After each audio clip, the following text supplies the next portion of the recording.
Narasumber Bapak Profesor Dr. Henry Erianto MM selaku Ketua Umum ASPAPI, yaitu Asosiasi Sarjana dan Praktisi Administrasi Perkantoran Indonesia, serta yang terhormat Bapak, Ibu, rekan-rekan peserta webinar pada siang hari ini yang berbahagia.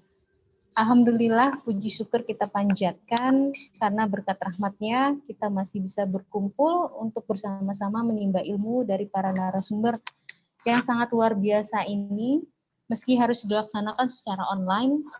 Semoga kita selalu dalam lindungan Allah Subhanahu wa Ta'ala.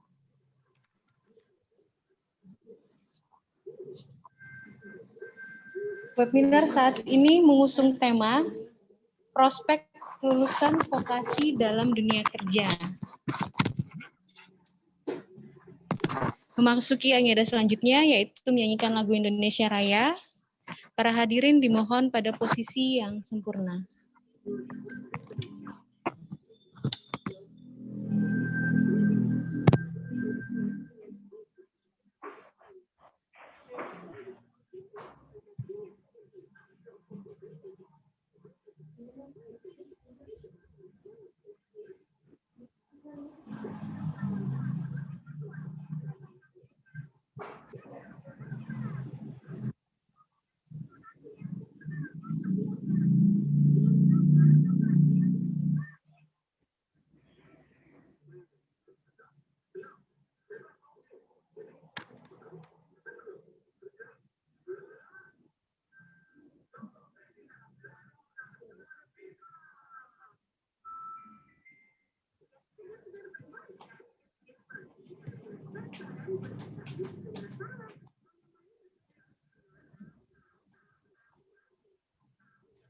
Amanda.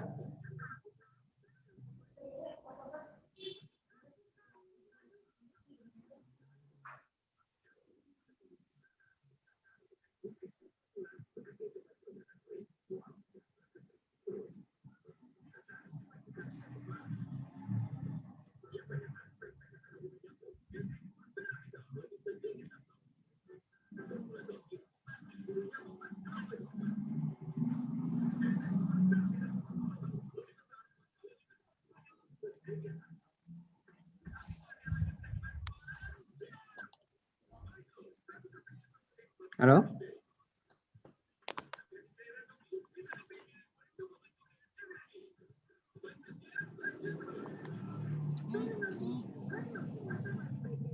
Bu Amanda?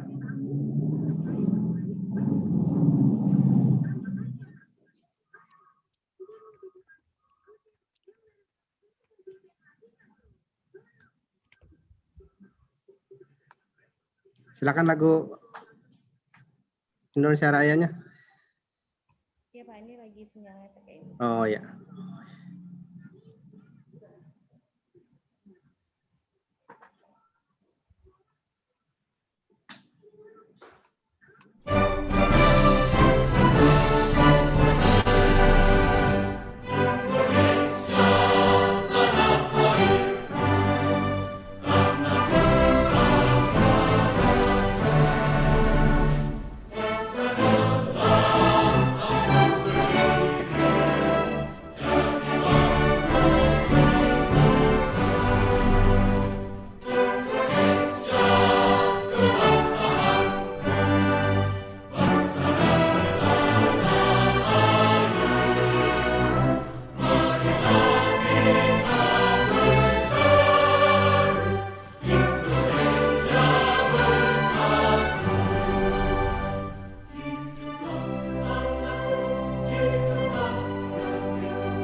Baik, selanjutnya sambutan yang akan disampaikan oleh Bapak Dr. Andes Yanto Supriyatno MSI selaku Dekan Fakultas Ilmu Sosial dan Ilmu Politik Universitas Islam 45 Bekasi. Kepada Bapak Yanto dipersilakan. Assalamualaikum warahmatullahi wabarakatuh. Waalaikumsalam warahmatullahi wabarakatuh. Yang saya hormati Bapak Profesor Henry Herianto, kemudian Bapak Dr. Andes Muhammad Ade Apiandi, Pak Abdul Somad, Ibu Neneng selaku Kaprodi dari Manajemen Administrasi, dan Bapak dan Ibu peserta webinar pada hari ini. Puji dan syukur kita panjatkan kepada Allah SWT. Pada hari ini kita semua dalam keadaan sehat walafiat sehingga dapat mengikuti acara webinar pada yang diselenggarakan oleh Program Studi Manajemen Administrasi FISIP Unisma Bekasi. Bapak Ibu dan sekalian, sudah menjadi banyak perbincangan sebenarnya ya, program vokasi ini ya, antara penyedia lapangan kerja dengan penyedia pekerja. Kadangkala kurikulum itu tidak nyambung dengan lapangan pekerjaan. Sehingga apa yang harus kita ikuti, apakah selalu berubah itunya lapangan pekerjaan itu, ataukah lapangan pekerjaan mengikuti kurikulum kita seperti itu ya. Nah, ini mudah-mudahan ada dua pembicara yang hebat ya, tadi ada Pak Profesor Henry dan Pak praktisi dari Pak Camat ya, mudah-mudahan bisa menjembatani hal ini. Bapak Ibu dan sekalian, di kami di Program Manajemen Administrasi atau di Unisma ini, program vokasi itu masih dalam bergabung dalam ya, jadi ada di FISIP dan ada di Fakultas Teknik. Berlainan dengan beberapa universitas yang sudah menggabungkan program vokasi itu menjadi salah satu sekolah vokasi, misalnya kayak seperti di IPB ada sekolah vokasi seperti itu ya. Nah, mungkin kalau sudah menjadi satu sekolah itu kita bisa lebih pembinaan dan pengembangan ilmunya lebih bisa terfokus ya dibandingkan dengan masih bergabung dengan fakultas-fakultas. Saya berharap para peserta seminar dapat menyimak dan menimba ilmu dari apa yang akan disampaikan oleh dua narasumber kita, sehingga kita tahu dan kenal apa itu sekolah vokasi dan apa hubungannya link and match-nya antara sekolah vokasi dengan lapangan pekerjaan yang disiapkan oleh para perusahaan-perusahaan. Saya kira itu yang bisa saya sampaikan. Selamat berwebinar ya. Mudah-mudahan ada manfaatnya dan memberi dampak positif juga, masukan juga kepada program D3 Manajemen Administrasi FISIP Unisma untuk lebih bisa mengembangkan, memperbarui kurikulumnya sehingga lulusan dari program-program manajemen vokasi ini bisa langsung ditempatkan atau bisa langsung bekerja sesuai dengan tujuan kita menyediakan program vokasi ini adalah mahasiswa yang siap bekerja ketika sudah lulus nanti. Demikian. Assalamualaikum warahmatullahi wabarakatuh. Waalaikumsalam warahmatullahi wabarakatuh. Terima kasih kepada Pak Yanto. Selanjutnya memasuki acara inti, yaitu pemaparan materi yang sekaligus diskusi dan tanya jawab yang dipandu secara langsung oleh Bapak Abdul Somad, SAGMA. Beliau selaku dosen prodi D3 Manajemen Administrasi FISIP Unisma, Direktur Eksekutif Bekasi Institute, dan panelis debat calon wali kota dan wakil wali kota Bekasi. Kepada Bapak Abdul Somad, dipersilakan. Ya. Baik, bismillahirrahmanirrahim. Saya atur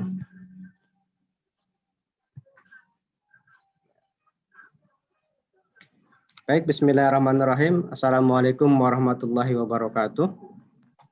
Alhamdulillahirabbil alamin, hamdan syakirin, hamdan na'imin, hamdan lillahi rabbil alamin.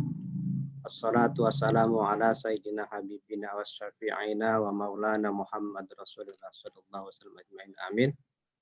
Bapak, Ibu, rekan-rekan dosen, yang terhormat narasumber webinar, Bapak Dekan, Bapak Kaprodi Manajemen MA, dan Kaprodi yang lain yang ada di FISIP.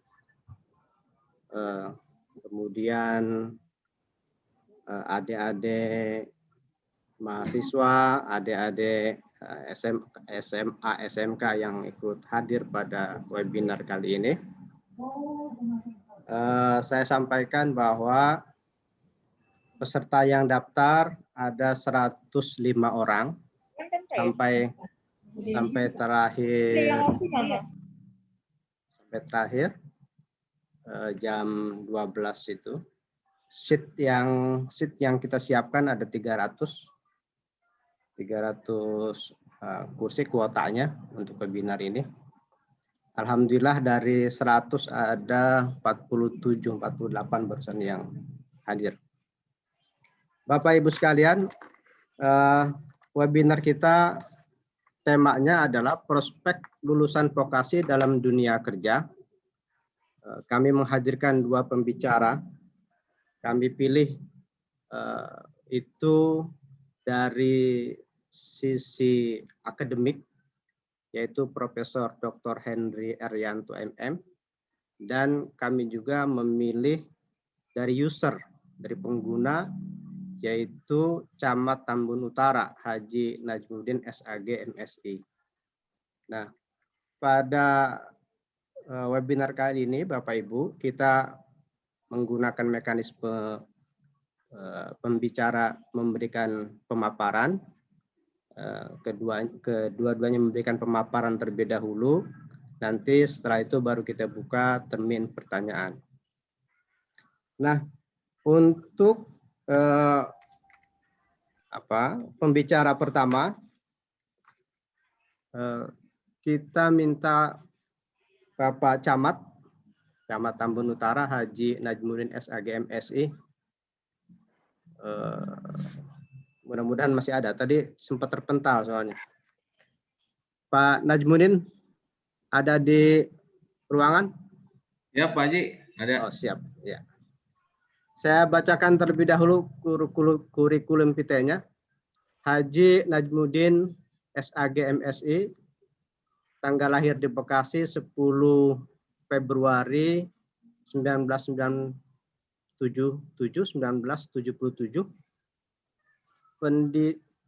Pendidikannya S1 Syariah Jinayah Siasah 2001 UIN Syarif Hidayatullah Jakarta.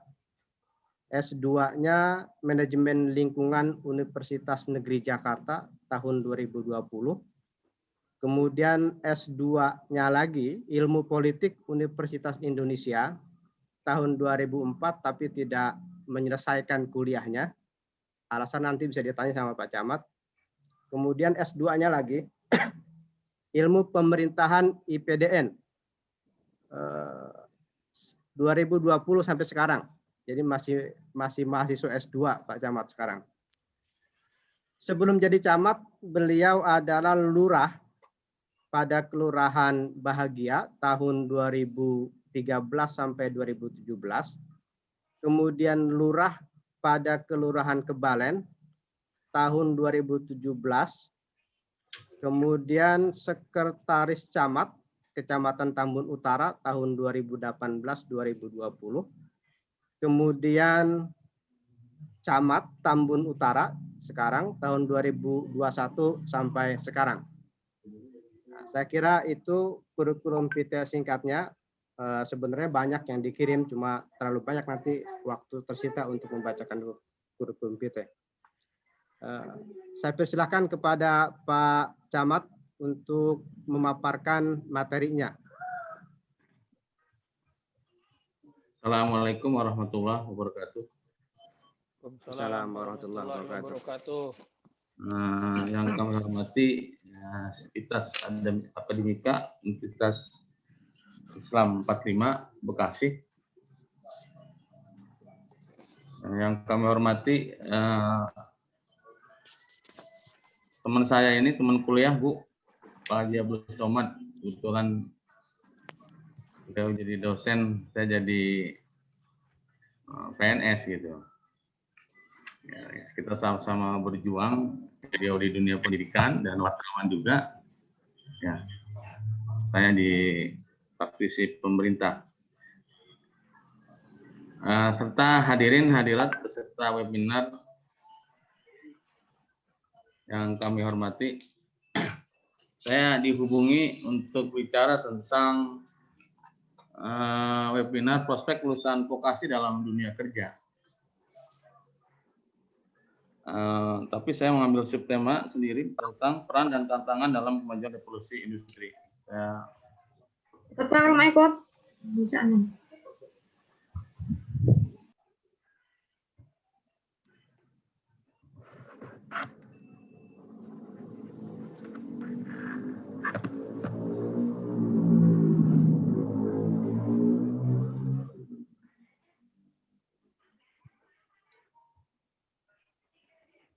Ya, berkelihatan Bapak Ibu? Belum. Coba diulangi, Pak Camat.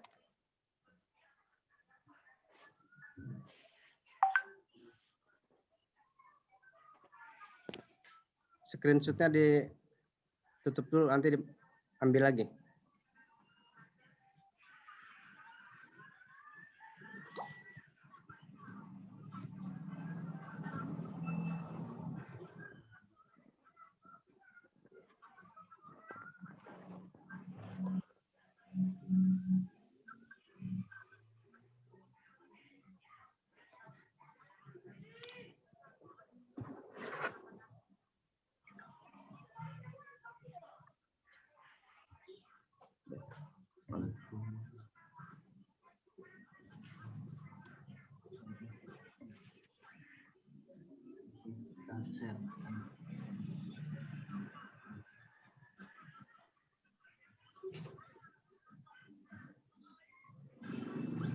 Ya, halo?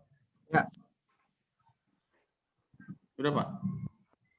Belum kelihatan.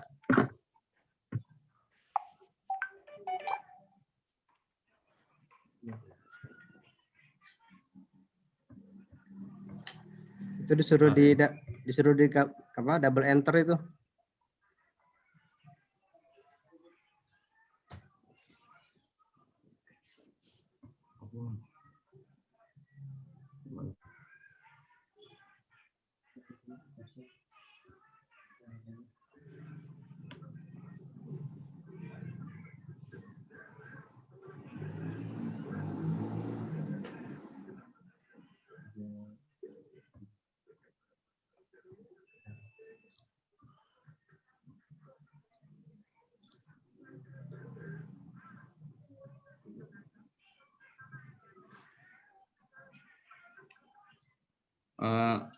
Gimana Pak Haji Somad? Belum, atau saya yang dah kelihatan. Ya. Terima kasih. Saya suruh bicara tentang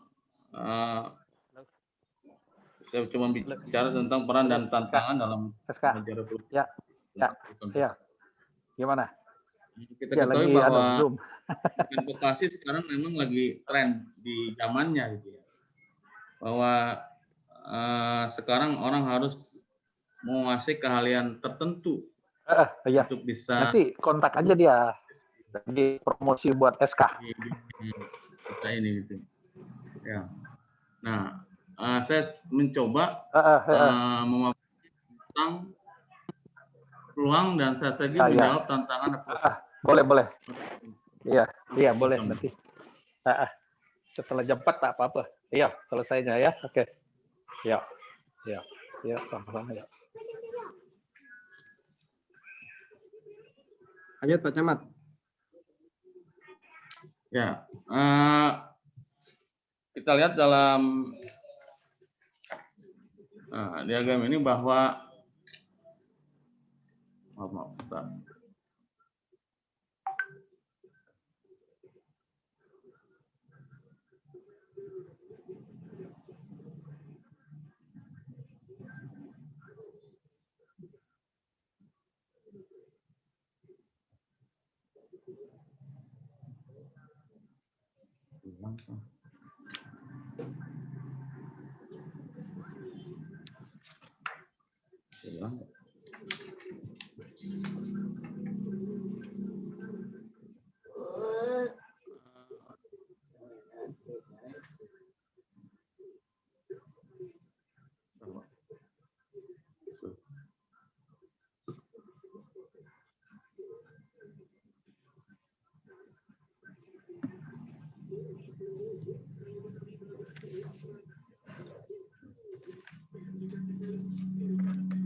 Ya, pemahaman dari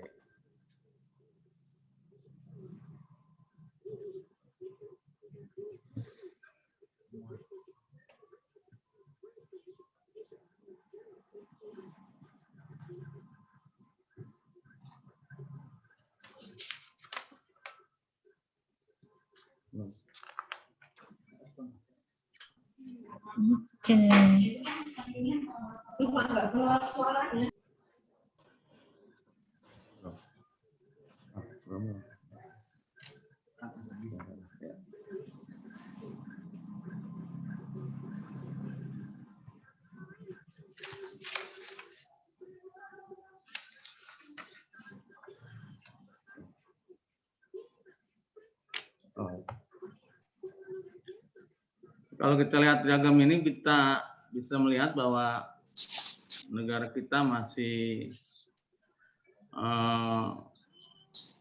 tergambar bahwa jelas masih banyak kekurangan dari skill ya. Nah, vokasi itu kan menyangkut skill. Kita lihat ini ada pendidikan usia kerja, ada angkatan kerja dan bukan angkatan kerja, terus mengurus rumah tangga. Angkatan kerja itu setiap tahunnya kita yang keluar itu sekitar 128 juta 06 atau 66,67%. Sedangkan PUK kita sekitar 192,08 dan bukan angkatan kerja sekitar 194 atau persentasenya 33,33%. Dari sekian itu yang sudah bekerja sekitar 121,02 atau sekitar 94,50%. Penganggurannya ini masih 7,04% atau 5,50%. Ya. Terus yang masih sekolah sekitar 16,49 atau sekitar 25,76%. Ya, mengurus rumah tangga sekitar 39,92 juta atau 62,30%. Dan lainnya sekitar 7,6 juta atau 11,%. Nah, dari ini kita bisa melihat bahwa pekerja di Indonesia ini, ya, kalau kita lihat dari segi pendidikannya, SD, SMP itu sekitar 42,13% atau 50,58 juta orang, atau SMP itu sekitar 21,72 atau 17,9%, SMA sekitar 21,13 juta atau 17,46%, dan SMK sekitar 12,59 atau 10,40%. Nah, sedangkan yang lulusan D1 atau vokasi ini sekitar 3,28 atau hanya 2,7% dari angkatan atau pekerja Indonesia. Dan yang lulusan universitas sekitar 11,32% atau 9,35%. Dari sini kita melihat bahwa lulusan vokasi sangat minim untuk negara kita. Kita lanjut ke slide berikutnya. Nah, kalau kita lihat penurunan angka pengangguran dari 2014 sampai 2017, ini memang secara angka menurun. Ya. Dari 2014 kita lihat angkanya di sekitaran 5,60%. Terus naik lagi dari 2015 angka sekitar 6,2%. Turun waktu 2016 sekitar 5,40%. dan di tahun 2017 juga sama. Nah, saya hanya ngambil data dari hanya sampai 2017. Nah, tingkat pengangguran terbuka berdasarkan latar belakang pendidikan bisa kita lihat di slide itu dari tahun 2016 dan 2017 ini masih agak tinggi. Hadirin atau Bapak-Ibu bisa melihat bahwa tingkat pengangguran di tahun 2017 terakhir 27,54%. Itu di usia angkatan kerja 15 sampai 19%. Ini saya ambil dari data BPS ya. Nah, untuk skor PISA ya sebuah program yang mengukur tentang kemampuan literasi membaca sebuah bangsa, kita masih sangat rendah dibandingkan negara-negara yang lain ya.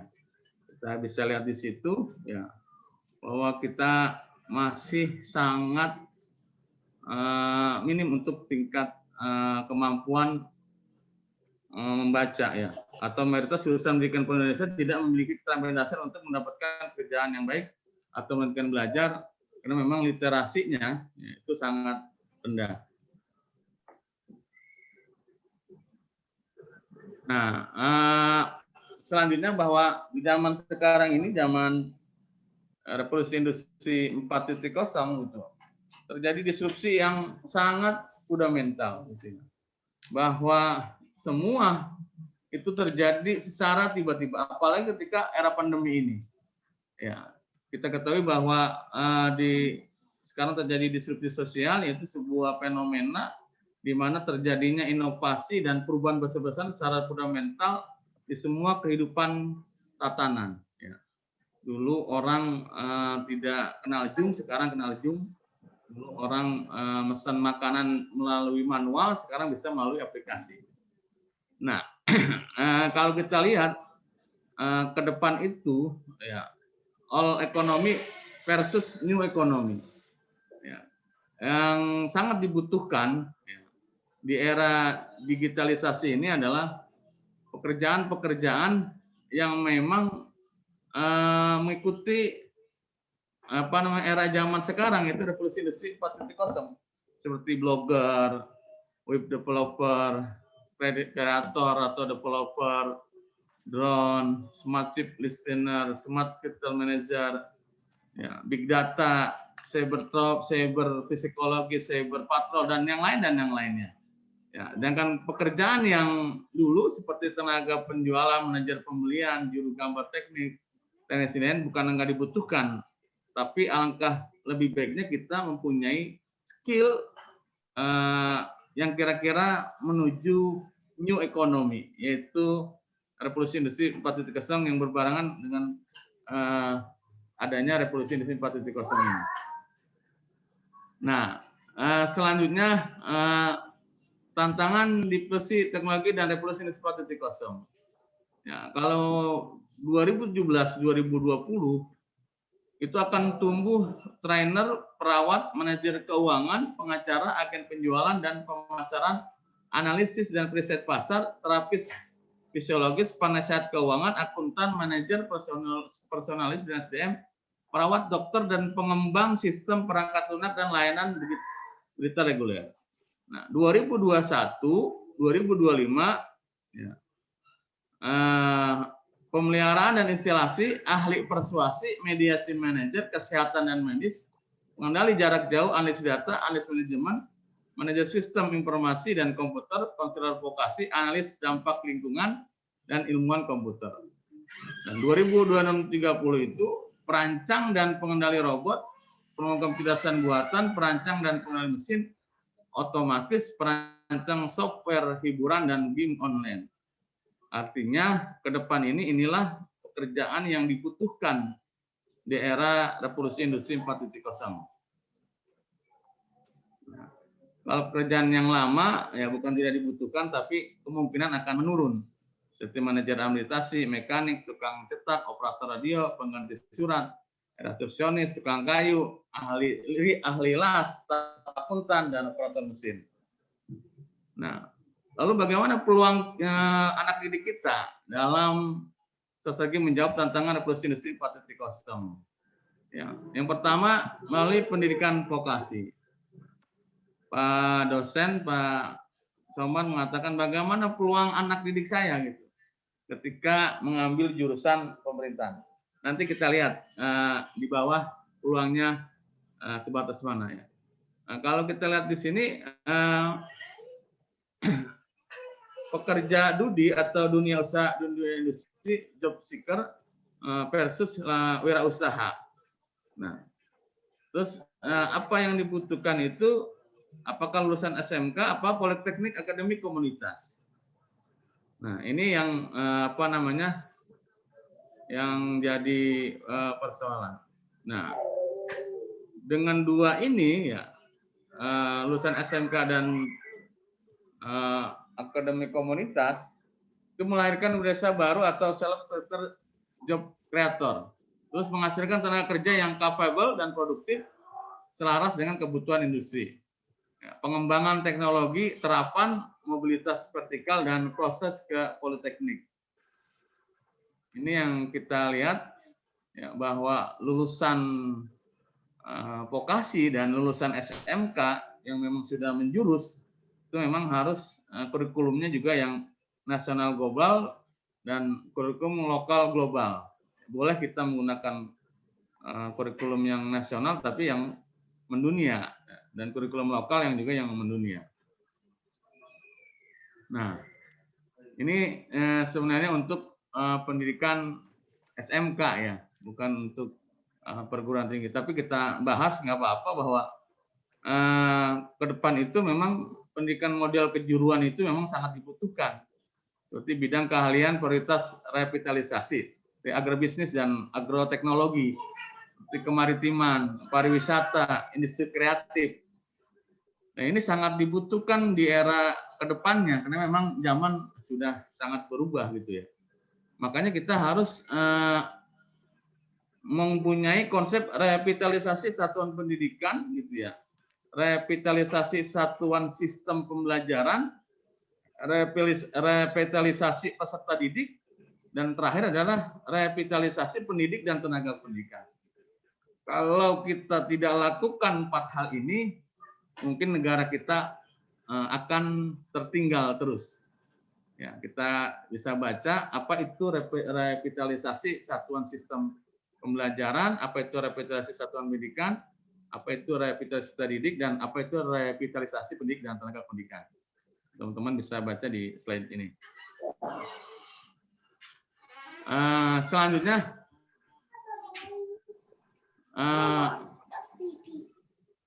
ya, bagaimana pendidikan vokasi menjawab ya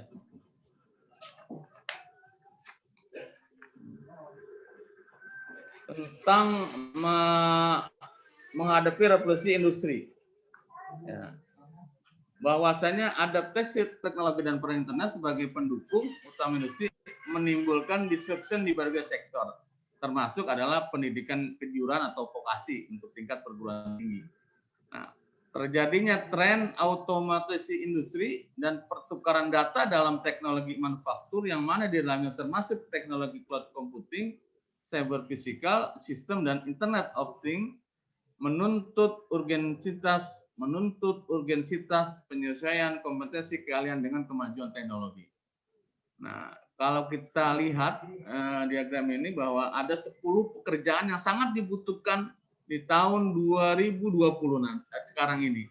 Ya, ini adalah data 2019-2020. Dan ternyata memang terbukti bahwa sekarang itu ini yang sangat dibutuhkan. Seperti misalkan complex problem solving, critical thinking, creativity, people management, coordinating with other, emotional intelligence, adjustment and decision making, service orientation, dan negotiation, dan cognitive flexibility gitu ya. Nah, ini adalah pekerjaan yang memang sangat dibutuhkan saat ini. Kita bisa lihat bahwa industri 4.0 ini harus mempunyai keahlian di bidang big data. Kita harus lengkap big data kita, augmented reality, additive manufacturing, cloud computing, cyber security, internet of things, system integration dan simulation, dan autonomous robot. Inilah yang mau tidak mau anak didik kita harus menguasai hal-hal seperti ini. Kalau kita tidak menguasai hal seperti ini, kita akan lagi-lagi ketinggalan dengan negara lain, bahkan untuk bisa kerja di tempat-tempat kerja yang bagus.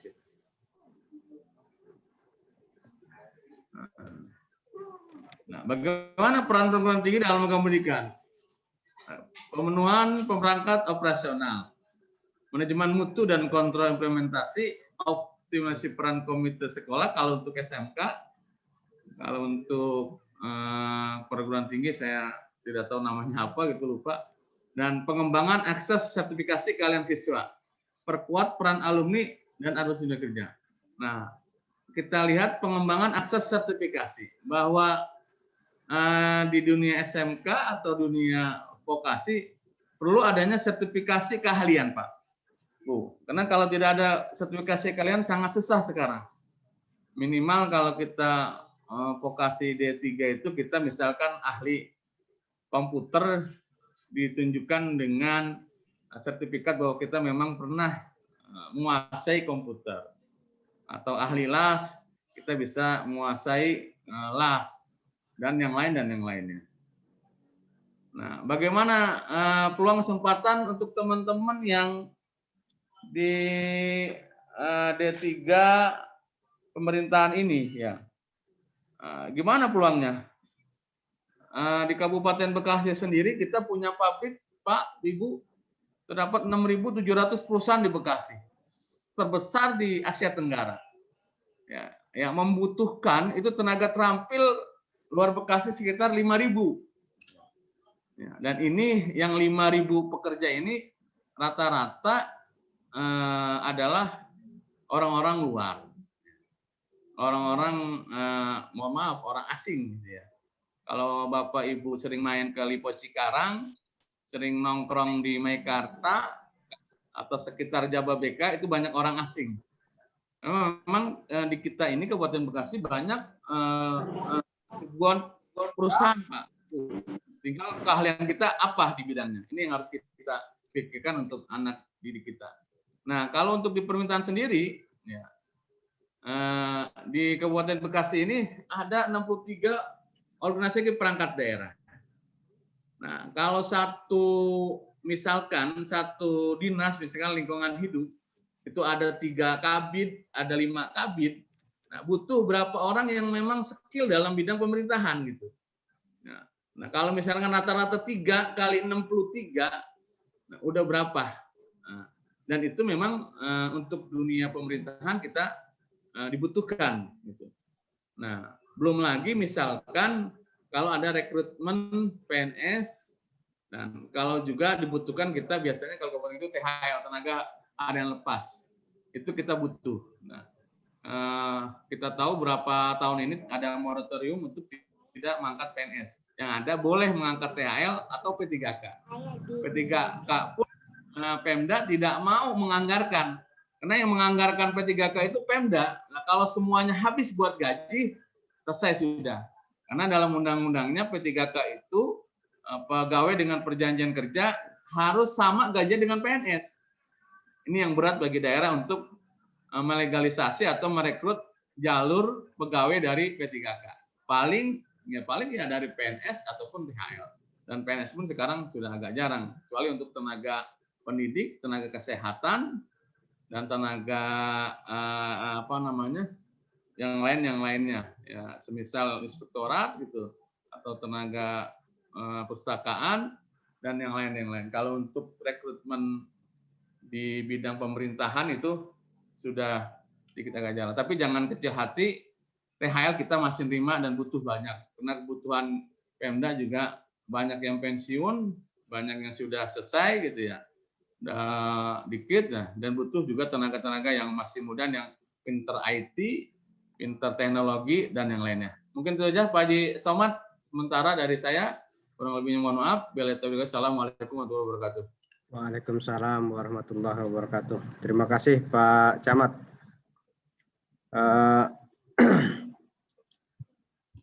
Screen-nya tolong di ya.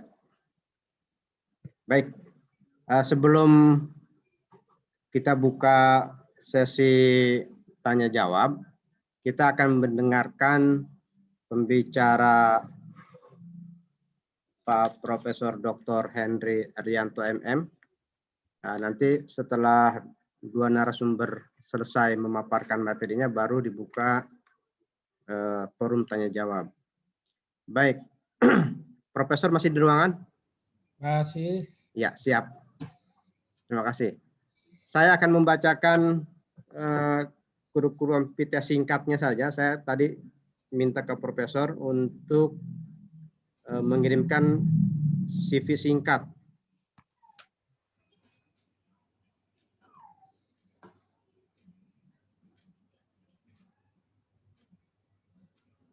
Ya, karena kalau terlalu panjang nanti habis waktunya buat bacain CV. Karena saya tadi sudah browsing juga, banyak sekali karya ilmiah yang selesaikan oleh Profesor. Jadi kalau terlalu banyak, terlalu panjang. Ini saya bacakan nama beliau, Profesor Dr. Henry Erianto MM, Ketua Umum ASPAPI, Asosiasi Sarjana dan Praktisi Administrasi Perkantoran Indonesia. S3 diselesaikan, S3-nya Manajemen Pendidikan Pasca Sarjana Universitas Negeri Jakarta. Kemudian S2 Manajemen Pemasaran Sekolah Tinggi Ilmu Ekonomi IPWIJA. S1 Pendidikan Bisnis IKIP Jakarta. Jabatan akademik, beliau dosen PNS Fakultas Ekonomi Universitas Negeri Jakarta sejak 1983 sampai sekarang sebagai guru besar.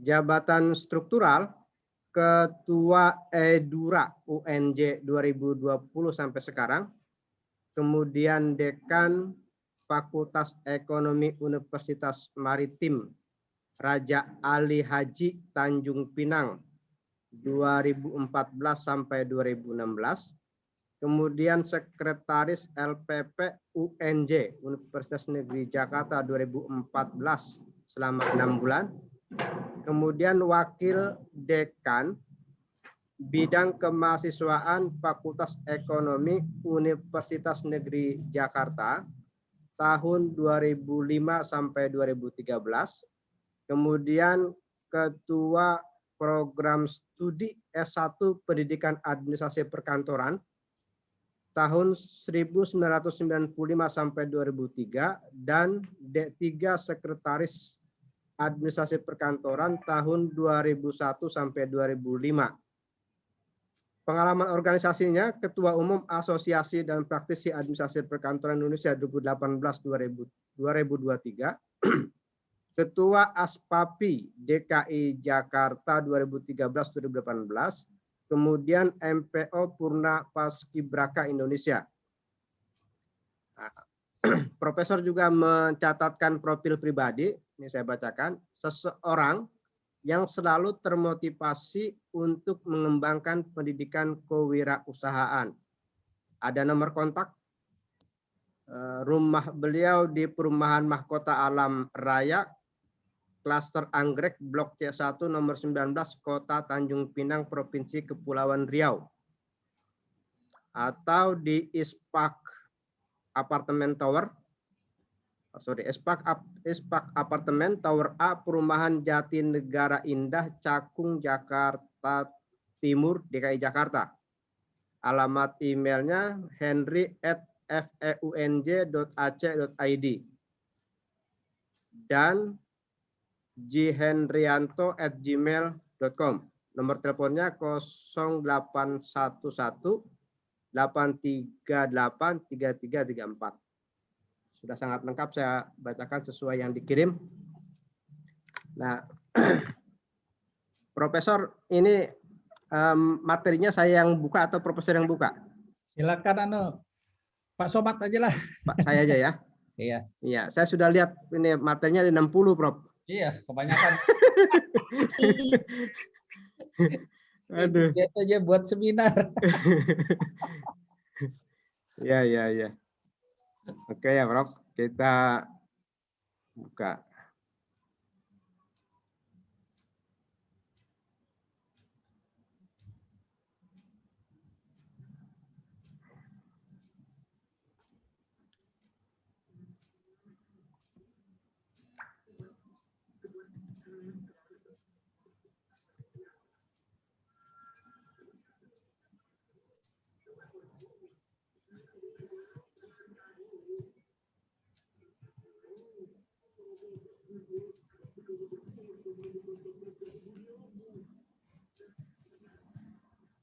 Kelihatankah? Belum muncul. Belum muncul ya.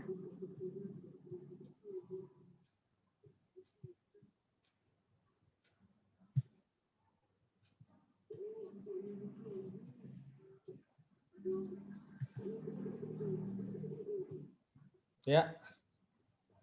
Ada. Bentar. Ini.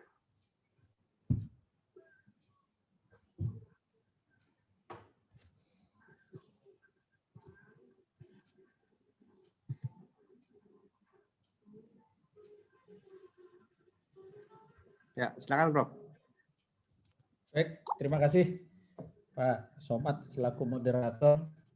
Assalamualaikum warahmatullahi wabarakatuh. Waalaikumsalam warahmatullahi wabarakatuh. Yang saya hormati Bapak Dekan Fakultas Ilmu Sosial dan Ilmu Politik Unisma Bekasi. Yang saya hormati narasumber tadi di awal Bapak Camat Tambun Utara. Yang saya hormati Ketua Program Studi Manajemen Administrasi, ya, Ibu Neneng. Ya. Kemudian para dosen Diploma 3 Manajemen Administrasi Universitas Unisma, ya, Unisma Bekasi, ya. Dan seluruh hadirin yang menyempatkan hadir di dalam tatap maya pada hari ini. Terima kasih sekali lagi saya ucapkan atas kesempatan yang diberikan kepada saya pada hari ini untuk berbagi, ya. Tadi juga sebetulnya Pak Camat sudah memberikan atau menyinggung apa yang harus dihadapi oleh para lulusan ini. Nah, saya dalam hal ini lebih kepada pertama yang berkaitan dengan apa sih pendidikan vokasi dan pendidikan akademis itu bedanya, ya. Kemudian masuk ke bidang kita, saya spesifik ke administrasi perkantoran. Kalau di di Unisma itu disebut manajemen administrasi atau administrative management, ya, memang pemakaiannya itu masing-masing lah. Ada yang menggunakan nama manajemen perkantoran, ya. Ya, terserah itu bajunya, tapi isi dalamnya mirip-mirip gitu. Kalaupun beda beti, ya, beda tipis, ya Pak Somad. Iya, Bang. Kalaupun beda, ya, karena ciri khas. Nah, saya bicara dulu pendidikan vokasi dan pendidikan akademis. Dulu orang banyak tidak menganggap pendidikan vokasi ini, ya, bahkan dianggap kelas 2. Jadi kalau orang masuk ini di tingkat sekolah menengah itu, kalau orang masuk SMEA, zaman dulu SMEA itu SMK, ya, itu kelas 2 kalau dibandingkan dengan anak-anak SMA pada waktu itu, ya. Kemudian begitu kuliah demikian juga. Orang lebih tertarik untuk ambil S1 daripada program-program diploma. Padahal kenyataannya saat ini justru orang-orang yang terampil dicari, ya, dicari bekerja, ya, untuk masuk dunia kerja. Mengapa demikian? Karena memang pendidikan vokasi itu lebih fokus ya. Pendidikan vokasi itu lebih menekankan kepada penguasaan keahlian terapan. Ya. Segala macam program pendidikan diploma, kalau dulu ada D1 atau D2, kemudian berkembang menjadi program diploma 3, bahkan saat ini arahnya sudah ke program diploma 4. Ya. Kalau dulu batas D3 itu disebut ahli madya. Ya. Saya dari tahun 80-an sebetulnya sudah bergerak di pendidikan vokasi ini. Saya tukang keliling ngajar di akademi sekretaris pada zaman itu. Ya, pada waktu masih muda. Kalau sekarang mah udah capek buat ngajar keliling ya. Kalau zaman dulu masih, kalau orang Betawi bilang dijabanin aja itu kan. Iya. Nah, tetapi di dalam perkembangannya sekolah vokasi, ya, pada akhirnya pemerintah sekarang lebih fokus ya ke sekolah-sekolah vokasi ini. Ya, kita lihat sampai ada unit khusus Direktorat Jenderal Pendidikan Tinggi Vokasi sekarang. Ya, kalau dulu belum dilihat ini, masih gabung di dalam Direktorat Jenderal Pendidikan Tinggi. Ini mengapa? Ini menunjukkan bahwa memang sekolah vokasi ini adalah pendidikan yang harus dikembangkan di negara kita ini. Pun demikian, Presiden begitu era Jokowi ini, dia memperhatikan sekali masalah pendidikan vokasi ini. Karena ke depan memang tadi sudah disampaikan oleh Pak Camat ya, bahwa dunia kerja masuk di era industri 4.0 bahkan ke society 5.0 atau 5.0 ini, itu arahnya ke sekolah vokasi lebih banyak akan menangani ini.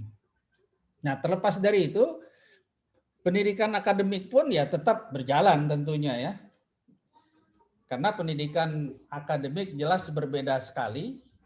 Ya, pendidikan tinggi akademik ini diarahkan terutama di dalam penguasaan dan pengembangan disiplin-disiplin ilmu, teknologi, juga seni tertentu ya. Mulai dari pendidikan sarjana, magister dan doktor. Nah, ke depan pun sebetulnya vokasi ini sudah ada wacana untuk kita mengembangkan ke pendidikan S2 vokasi, bahkan S3 vokasi. Jadi ada magister terapan dan ada juga doktor terapan nanti ke depannya. Nah, yang membedakan itu adalah dari sisi kurikulumnya. Ya. Kalau kita lihat vokasi itu lebih bertujuan membekali keahlian, terapan atau praktik kepada para mahasiswa dengan komposisi kurikulum 60-40. Artinya 60% fokus kepada praktek, sedangkan 40% teori. Ya. Dan memang kita lihat pendidikan vokasi ini lebih pada upaya untuk peningkatan kemampuan siap kerja. Walaupun dulu sempat dipertentangkan bahwa pendidikan itu bukan seperti pabrik sepatu. Bukan seperti pabrik baju. Kalau pabrik sepatu ukuran 40, ukuran 41 misalnya ya. Begitu dibeli orang yang cari ukuran 40 jadi siap pakai itu sepatu. Baju juga demikian. Tapi kalau manusia itu agak sulit untuk siap pakai. Dulu diperdebatkan begitu ya oleh tokoh-tokoh pendidikan. Ya. Sebab manusia itu siap untuk beradaptasi. Ya. Nah, oleh karena itu pada era sekarang memang diupayakan pendidikan vokasi ini mendekati dunia kerja tadi. Makanya Dirjen Pendidikan Tinggi Vokasi itu ada program mengawinkan. Walaupun ini juga jadi jadi perdebatan lagi. Kok mengawinkan gitu? Artinya mengawinkan dunia pendidikan vokasi dengan dunia industri atau mengawinkan dunia pendidikan dengan dunia industri. Ya, ditunangkanlah mereka ya, dinikahkan maksudnya supaya ada satu sisi lembaga pendidikan tidak tertinggal dengan dunia kerja, ya, sehingga dunia pendidikan ini bisa mengikuti selalu apa perkembangan yang terjadi di dunia kerja. Karena selama ini kalau kita lihat kurikulum yang ada, ya ibaratnya ini kurikulumnya masih di di pasar Keramat Jati, ya. Tapi di dunia kerja, jenis-jenis pekerjaan itu udah sampai puncak, bahkan udah arah ke Bandung gitu ya. Jadi selalu ketinggalan gitu. Nah, gimana caranya? Mungkin idenya begitu. Ya, dalam hal ini Direktorat Jenderal Pendidikan Tinggi Vokasi itu mencoba mengawinkan supaya selalu berdekatan gitu antara pendidikan vokasi dengan dunia industri. Nah, beda kalau akademik, kita ya memang tidak menyalahkan karena akademik itu sifatnya adalah untuk penguasaan dan pengembangan ilmu pengetahuan kan dan teknologi ataupun seni ya. Sehingga komposisinya itu bisa 60-40 ya. 60-nya dibalik adalah untuk teorinya, 40 adalah untuk praktek. Ya, apalagi sekarang di eranya perkembangan kurikulum merdeka ya atau merdeka belajar ini ya 40% itu diupayakan di pendidikan akademik itu mereka itu bebas menentukan sendiri mata kuliah yang diambil di luar program studi ataupun di luar universitas, ditambah juga magang di dunia kerja, kan begitu ya konsepnya ya. Terlepas bagaimana implementasinya ya memang ternyata tidak mudah juga.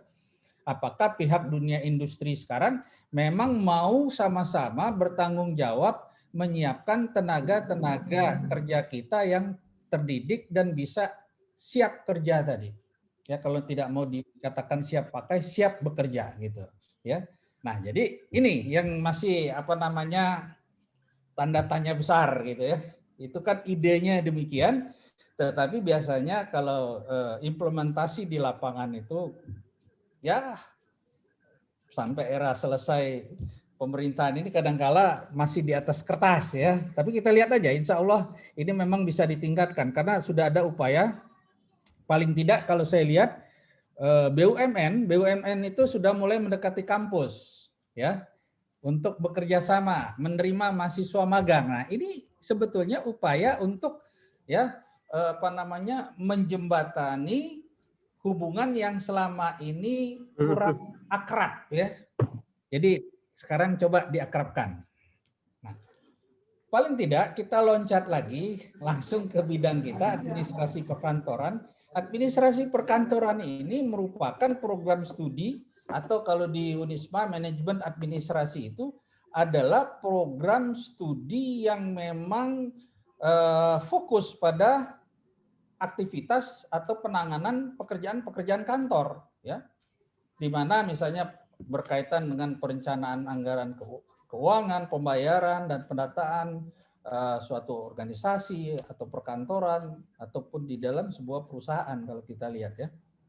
Nah, jadi di sini bidang administrasi perkantoran kalau selama ini misalnya kantor itu orang hanya mengenal yang disebut kantor itu adalah ruangan.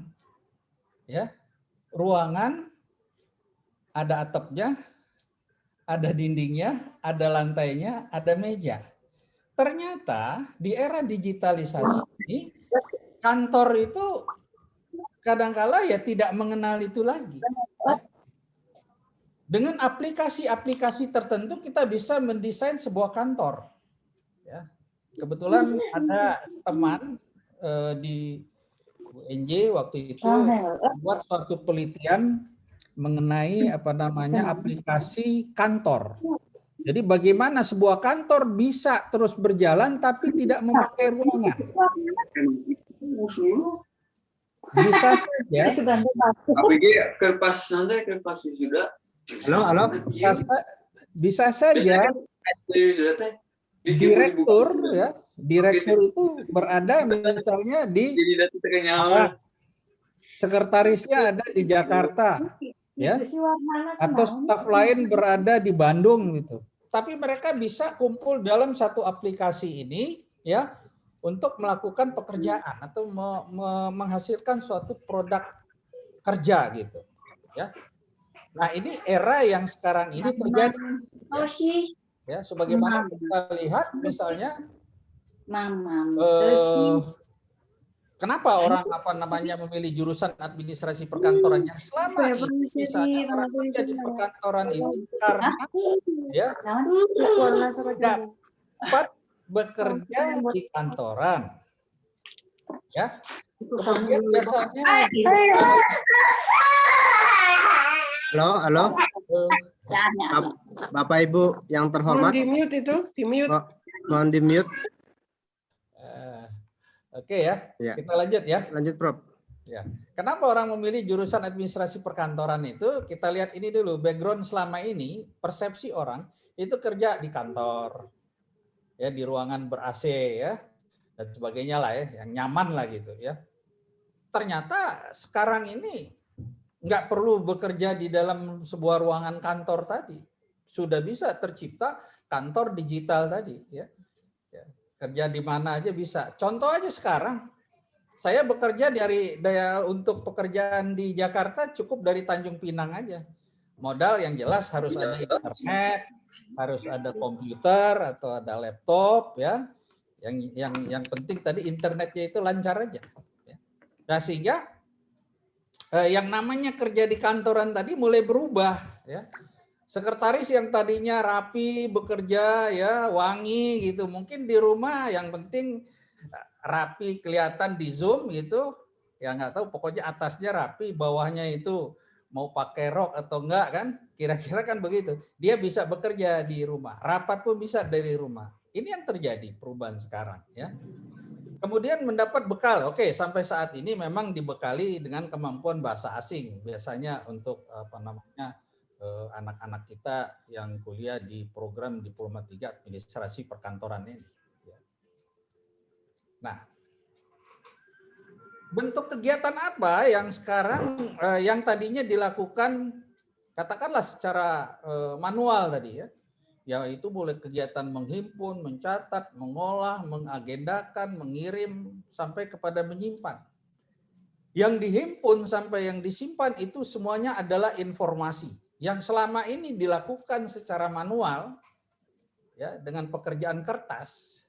Nah, di era sekarang mulai paperless. Artinya kita mulai meninggalkan pekerjaan kertas. Semua tersimpan dengan rapi ya dengan menggunakan aplikasi. Ya, jadi dengan kemajuan teknologi saat ini ya misalnya ada arsip dengan sistem penyimpanan yang dikenal dengan istilah e-filing, electronic filing system, EFS gitu. Kalau dulu orang menggunakan kertas dengan rak arsip dan sebagainya, sekarang nggak perlu lagi, yang penting ada di komputer gitu. Nah, jadi profesi dari orang-orang administrasi perkantoran arahnya ke sana ya. Jadi para pegawai administrasi yang profesional tadi sudah harus mengarah untuk melakukan pekerjaan-pekerjaan ya. Misalnya di slide 16 ya bisa dilihat ya. Menjadi orang yang efisien di dalam mengorganisasi pekerjaan di dalam pengelolaan waktu, menetapkan sikap yang diambil dan menyusun prioritas kerja, memahami pemakaian software yang tepat, dibutuhkan di kantor, dan seterusnya ini tadi. Di slide ke-16 ini. Nah, lanjut di slide 17 ya. Di mana letak perbedaan era industri 4.0 dengan society 5.0? Kalau tadi Pak Camat lebih menekankan kepada 4.0. Jadi di sini perkembangan industrinya itu lebih kepada bagaimana keberhasilan atau efektivitas di dalam pemanfaatan mesin otomatis. Manusia digantikan dengan mesin ya. Pekerja pabrik misalnya di industri otomotif ya, untuk misalnya proses ban berjalannya itu pengencangan baut, terus sampai ke pengecatan dan sebagainya, tadinya manual manusia, semua digantikan mesin. Nah, kalau demikian yang terjadi berarti manusianya dikemanakan gitu. Nambah pengangguran. Jadi data pengangguran dari Pak Camat tadi akan bertambah kalau demikian caranya. Makanya yang soft ya, industri yang soft itu di era society ya 5.0 ya, lebih humanis ya. Di sini lebih menekankan bagaimana manusia itu bekerja dengan memanfaatkan mesin ya. Artinya jangan sampai nganggur lah. Nah, tentu di sini dituntut ya lulusan-lulusan yang memang kompeten, memiliki kompetensi ya di bidangnya. Jadi kalau di bidang administrasi ya kompeten di bidang administrasi, khususnya dalam hal ini administrasi perkantoran. Kalau tadi sudah disinggung oleh pembicara sebelumnya Pak Camat tadi mengatakan harus ada sertifikasi katanya. Nah, di bidang administrasi perkantoran itu sudah ada sertifikasi. Kami di ASPAPI, di Asosiasi Sarjana dan Praktisi Administrasi Perkantoran Indonesia itu melakukan uji kompetensi kepada siswa-siswa SMK dan juga mahasiswa D3 maupun S1 administrasi perkantoran ataupun manajemen perkantoran, mungkin ya manajemen administrasi ya sudah boleh ikut itu ya, ikut di kami misalnya ada TUK-nya ya. Jadi UNJ dan UHAMKA kalau di Jakarta ini punya TUK ya, tempat uji kompetensi administrasi perkantoran. Ada juga di UPI ya, sentralnya UPI saat ini ya. Kemudian ada di Semarang, ada di Malang, ada di Solo ya. Solo juga sudah buka UNS ya. Nah, jadi tempat-tempat uji kompetensi inilah nanti yang berhak diperbolehkan mengeluarkan sertifikat dengan lambang Garuda ya. Ya tentu para peserta nanti harus lulus di dalam ujian dulu gitu loh. Karena tidak mudah juga untuk lulus itu ya. Kami pun juga pernah mencoba begitu ya. Cukup berat gitu ya. Tapi mau tidak mau di era sekarang penguasaan kompetensi itu memang dituntut bagi calon-calon pekerja atau bahkan orang-orang yang sudah bekerja di bidang administrasi perkantoran ya, supaya dilihat apa betul dia punya kompetensi atau menjadi persyaratan di kantornya bahwa betul-betul pegawai ini punya kompetensi, maka dia harus ikut uji kompetensi ini ya. Nah, jadi ini apa namanya di era industri 4.0 tadi ya. Dan juga kemudian di industri 5.0. Nah, kita lihat di era industri 4.0 dan 5.0 ini ya, di mana dalam hal ini ya ada hal-hal yang kita khawatirkan ya pada industri 4.0. Ini ada dampak negatif. Kenapa? Karena seiring penggantian fungsi dari tenaga manusia dengan tenaga mesin atau temuan-temuan teknologi tadi, maka akan banyak para penganggur. Ya. Jadi revolusi industri 4.0, slide 20 ya betul. Ya. Itu menyebabkan 375 juta pekerjaan hilang. Tadi apa yang disampaikan oleh Pak Camat tadi sebagai narasumber pertama tadi itu sudah dijelaskan gitu. Bayangkan 375 pekerjaan hilang. Jadi generasi milenial harus siap itu. Ya. Kenapa? Digitalisasi dan industri 4.0 ini jenis pekerjaannya itu berpotensi semua digantikan dengan mesin ya. Ini ada berita di Liputan 6 imbas dari revolusi industri 4.0 ini 800 juta pekerjaan di dunia bakal hilang, bahkan 800 juta ya di dunia. Di Kompas, Apindo, revolusi industri 4.0 bisa mengancam tenaga kerja lokal. Ini tenaga kerja lokal yang tadi kita katakan tidak memiliki kompetensi tadi. Jadi kadangkala kita marah tadi ya, misalnya Pak Camat tadi mengatakan bahwa kalau di Bekasi, di mana tadi dikatakan, itu banyak kita temukan tenaga kerja asing. Nah, kenapa demikian? Mereka lebih terampil, lebih ulet ya dari kita. Sehingga dalam hal ini kita harus berubah.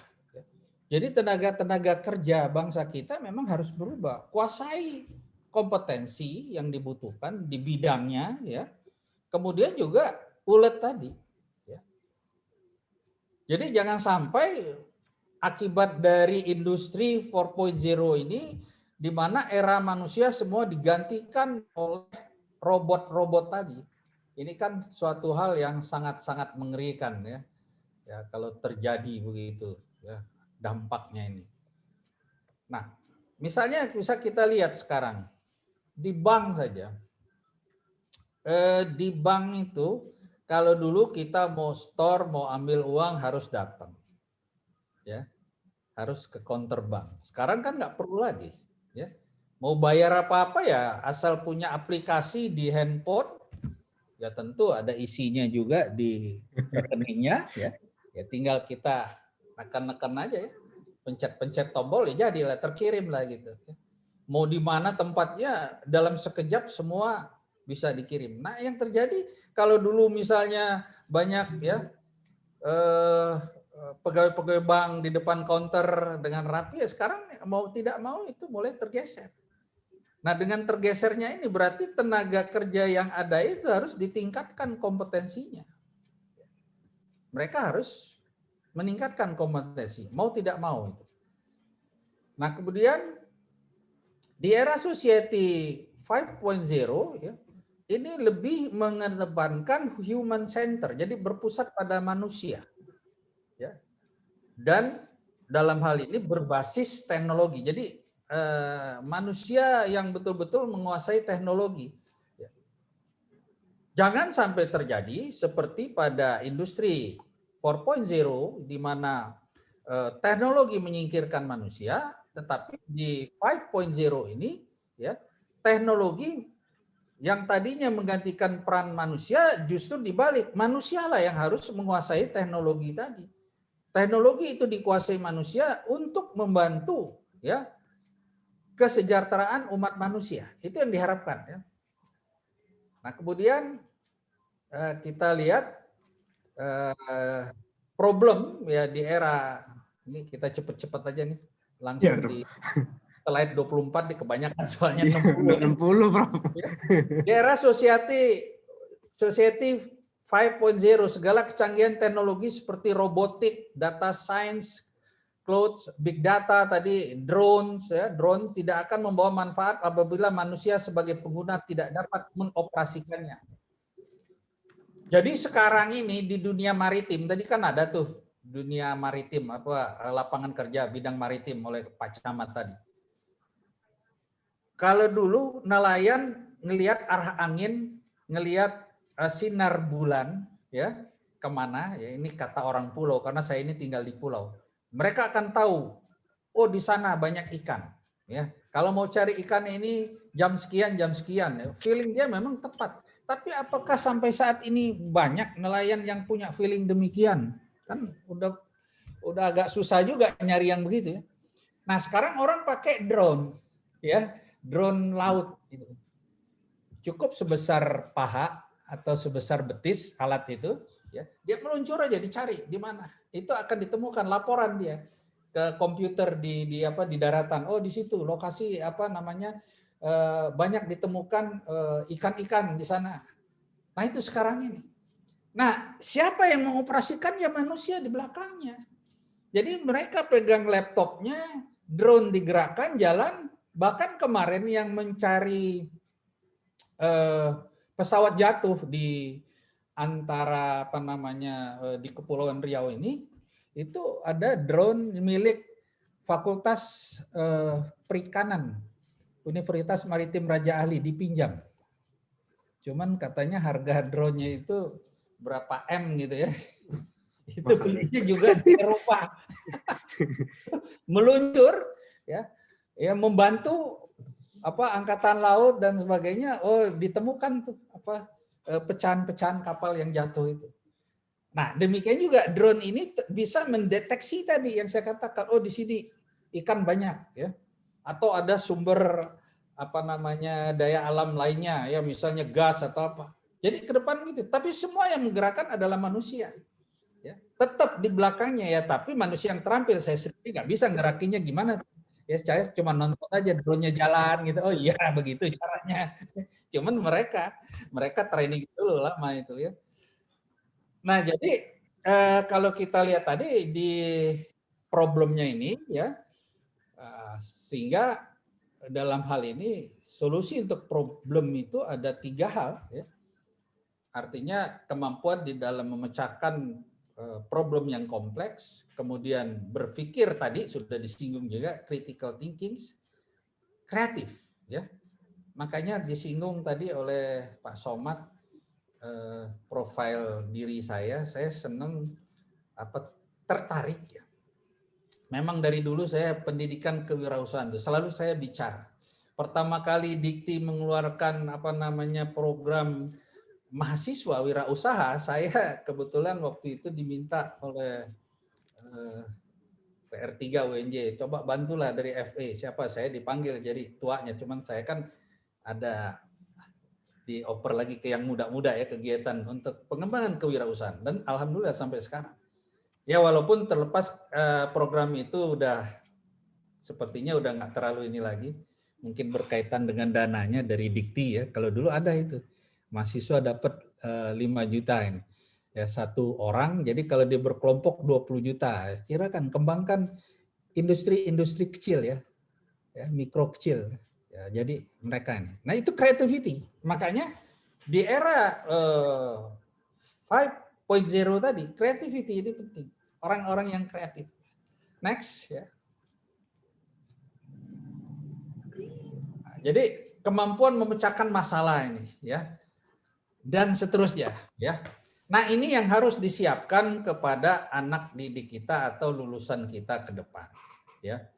Ya supaya lebih puas lagi ya, barangkali nanti kita akan diskusikan lagi lebih lanjut dengan Ibu Prodi, para dosen ya, bagaimana pengembangan ke depan untuk manajemen administrasi atau bidang administrasi perkantoran. Mungkin saya akhiri dulu karena ini sudah makan waktu hampir jam 3 gitu ya. Kita diskusi saja. Terima kasih Pak Somad, saya kembalikan lagi. Wassalamualaikum warahmatullahi wabarakatuh. Waalaikumsalam warahmatullahi wabarakatuh.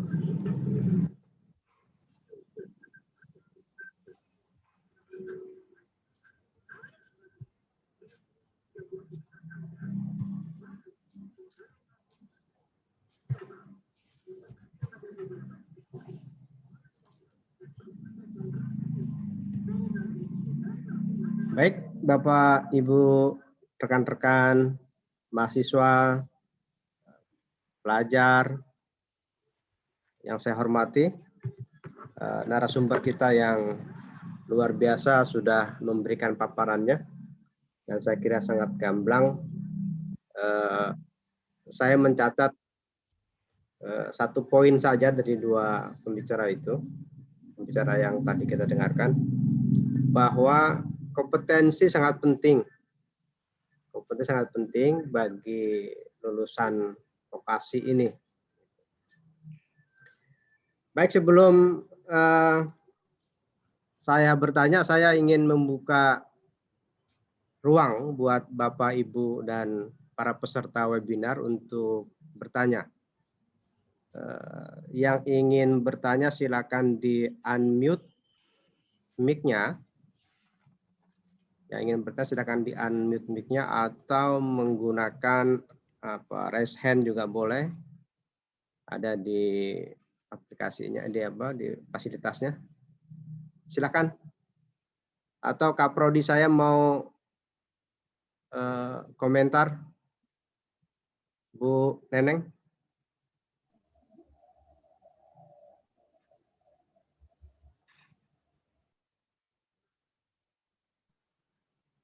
Silakan, Pak Khairul Anwari. Pak, ada di chat, Pak. Ada pertanyaan di chat. Ya. Ini ada pertanyaan di chat. Oke. Dari El Huko Ihsana. Assalamualaikum. Ini pertanyaannya ditujukan ke Profesor. Prof, relevansi kurikulum pendidikan vokasi dengan dunia usaha dan edukasi di SMK yang ideal sehingga dapat menghasilkan tenaga yang siap pakai, itu seperti apa? Dari Lulu Pascasarjana Uhamka Jakarta. Oh, itunya apa? El Huko, tapi yang ikutnya Ibu Lulu. Langsung dijawab, Prof.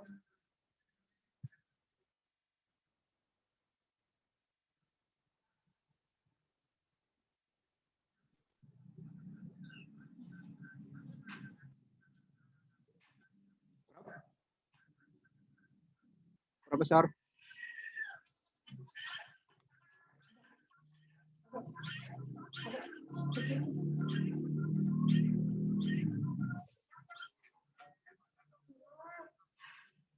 Oh ya, tes. Aduh. Oh iya.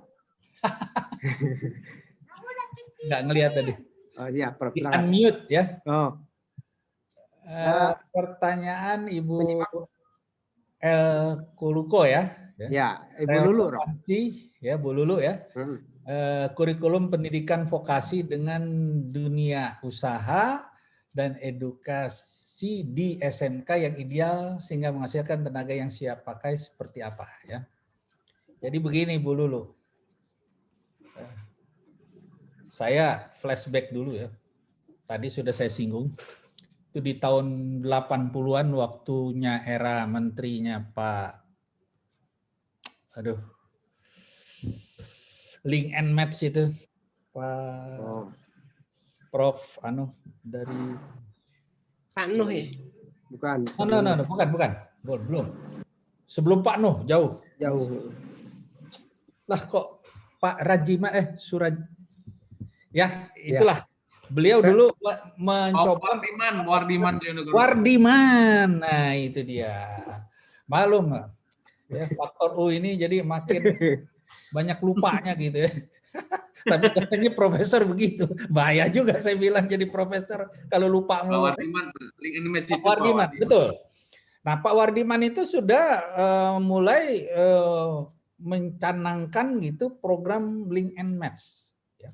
Walaupun di dalam perjalanan periode beliau menjadi menteri ya nggak tuntas juga kan Link and Match-nya. Tetapi konsep itu sudah ada. Nah, itu dipertentangkan juga sebetulnya masih dipertentangkan. Loh, gimana sih? Ya. Kok manusia itu mau disiap pakaikan seperti barang? Banyaklah tokoh-tokoh yang menanggapi hal itu. Rata-rata tokoh kita pada waktu itu lebih supaya lebih halus lah gitu ya. Jangan mengatakan siap pakai, tapi siap kerja. Namun pada saat ini justru muncul ya apa yang ditanyakan oleh Ibu Lulu ya. Justru saat ini muncul bahwa lulusan apakah itu SMK ataupun diploma vokasi ya baik D4, D3 dan seterusnya itu ya itu harus siap pakai gitu. Nah, tentu di sini agar relevansi ini kita harus rubah dulu. Terus terang di beberapa universitas termasuk di tempat saya D3 baik itu D3 komunikasi dan sebagainya termasuk D3 bidang saya aja deh administrasi perkantoran yang dulu disebut diploma 3 sekretari itu masih dipengaruhi oleh pendidikan akademik. Jadi persentase yang kita harapkan untuk banyak prakteknya itu belum bisa. Karena kita tidak boleh meninggalkan misalnya mata kuliah universitas, mata kuliah fakultas. Karena dia berada di fakultas. Kebetulan D3 Administrasi Perkantoran home base saya ini berada di Fakultas Ekonomi. Jadi wajib mengambil mata kuliah fakultas, ya. Nah, idealnya ini sebetulnya saya sudah mengatakan kita rubah, nggak bisa. Walaupun ibaratnya berdebat sampai ini ya nggak disetujui oleh dari WR1 sampai ke WD1 ya. Bahwa ya nggak bisa itu ditinggalkan. Tetap harus mengambil mata kuliah demikian. Nah, sehingga bobot teorinya itu kan gemuk. Padahal kita harapkan bobot praktisnya ya itu yang gemuk. Teori itu kurus saja. Nah, kebetulan karena saya ketua ASPAPI, saya ketemu dengan beberapa ketua program studi. Kalau di Universitas Indonesia, vokasinya itu full, sudah ke praktis. Jadi betul-betul kerjasama dengan dunia industri. Jadi kurikulumnya itu penamaan mata kuliah ya tetap ada sih ya, seperti kita, tetapi lebih ke prakteknya. Dan memang ini harus didukung oleh lembaga pendidikan itu sendiri dengan menyiapkan laboratorium kantor yang memang laboratorium kantor yang memadai.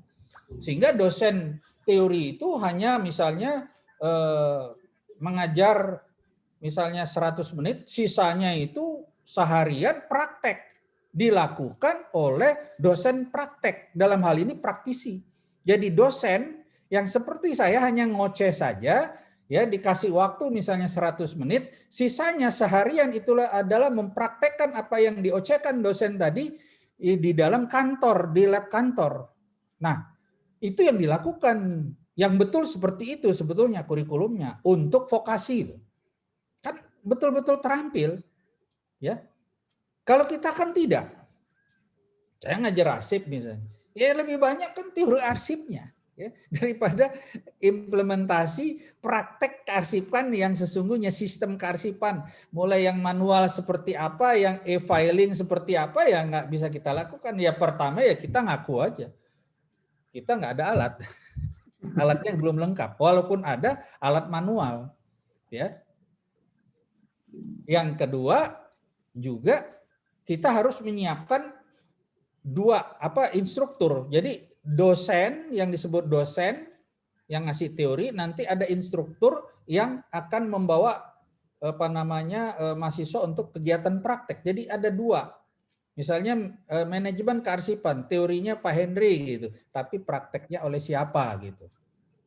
Orang yang betul-betul melakukan kegiatan itu katakanlah sehari-hari, dia praktisi, kita panggil gitu. Ya, bayangkan sehari ya. Nah, untuk itu kan butuh dana. Ya. Oke lah kalau saya kan memang sudah karena pegawai UNJ ya gajinya PNS. Tapi untuk yang praktisi ini siapa yang membayar? Nah, itu belum bisa. Nah, di UI sudah diterapkan itu. Nah, saya senangnya itu. Harusnya saya bilang kita begitu semua supaya betul-betul diploma kita ini artinya pendidikan vokasi kita ini betul-betul bisa menghasilkan tenaga yang siap pakai tadi. Jadi bentuk surat misalnya, kita kan teori sekian ini.